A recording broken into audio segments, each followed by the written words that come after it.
We have seen a couple instances with some of our sponsor partners where we thought they got a little bit overzealous. Maybe they actually believed what they were showing and we just didn't buy it. And so we've, made adjustments, downward to the underwriting.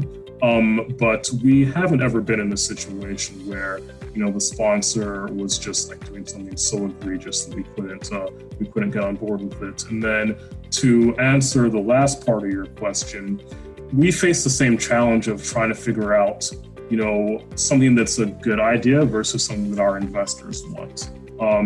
And we see a lot of 10-year holds, for example, that are financed with, say, HUD debts, 35-year fixed rate amortizing debt.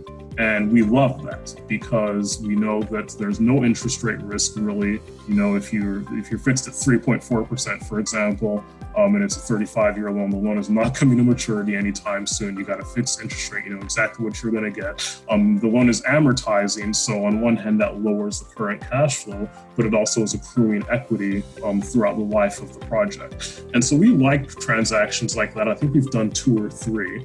And we have had, enough demand for it to make sense, but certainly not as much as we have for, the 3-year, hold that looks like a quicker turnaround and higher projected cash flow and, more immediate appreciation, etc.